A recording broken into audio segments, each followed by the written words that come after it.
নমস্কার, আমি দীপঙ্কর। আজকে আমি আপনাদের পয়লা বৈশাখের ইতিহাস সম্পর্কে কথা বলব। বাঙালির 12 মাসে 13 পার্বণ, এর মধ্যে অন্যতম হচ্ছে পয়লা বৈশাখ, বাঙালির নতুন বছরকে আহ্বান করার দিন। তাই স্বাভাবিকভাবেই এই দিনের সঙ্গে বাঙালির আবেগ, ভাবনা ও উচ্ছ্বাস জড়িয়ে রয়েছে। আকবরের আমলের একটি কর আদায়ের ক্যালেন্ডার থেকেই পয়লা বৈশাখের সূচনা হয় বলে জানা যায়। ইতিহাসবিদরা বেশিরভাগই একমত, বাঙালি যতই দুই দেশে ভেঙে আলাদা হোক না কেন, পয়লা বৈশাখের আবেদনে হিন্দু মুসলিম ভেদ নেই। আকবরের আমলেই পয়লা বৈশাখের সূচনা হয়।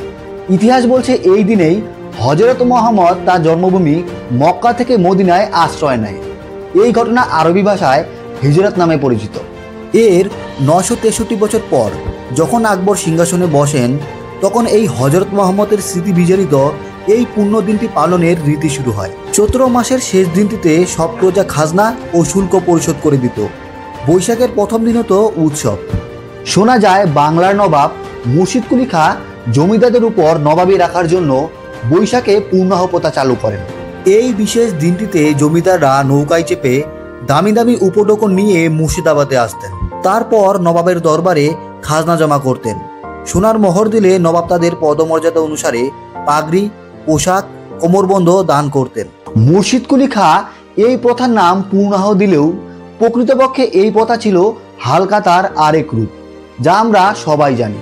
বৈশাখে কোনোদিন নববর্ষের পালন হতো না, সেটি ছিল ব্যবসায়ীদের নতুন খাতা খোলার দিন। হাল শব্দটি সংস্কৃত ও ফার্সি দুটি ভাষাতেই পাওয়া যায়।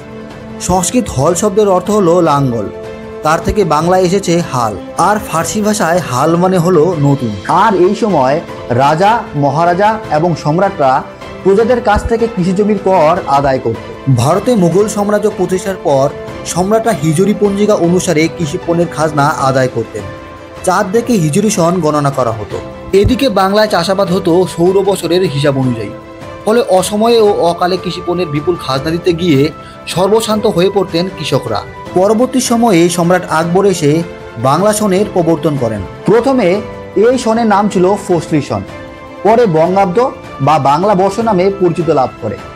আকবরের আমল থেকেই পয়লা বৈশাখের গুরুত্ব, যার মধ্যে ধর্ম নয়, বঙ্গজীবন আর্থিক বছরের যোগ রয়েছে। তবে ইতিহাসবিদদের অনেকেই মনে করেন বাংলা রাজা শশাঙ্কই বঙ্গাব্দের সূচনা করেছিলেন। আকবরের সময়ে এই দিনটিতে জমিদাররা প্রজাদের ঋণ দিতেন।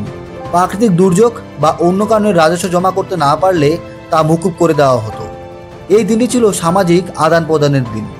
স্বাভাবিকভাবেই ধীরে ধীরে এই দিনটির গুরুত্ব অপরিসীম হয়ে ওঠে। তো বন্ধুরা, এরকম আরও অজানা ভিডিও পেতে আমাদের ইউটিউব চ্যানেল বঙ্গযাত্রা চ্যানেলটিকে অবশ্যই সাবস্ক্রাইব করুন, আর আমাদের ফেসবুক পেজ বঙ্গযাত্রা অফিসিয়াল পেজটিকে অবশ্যই ফলো করুন, কারণ ওখানেও প্রতিনিয়ত ভিডিও আসতে থাকে।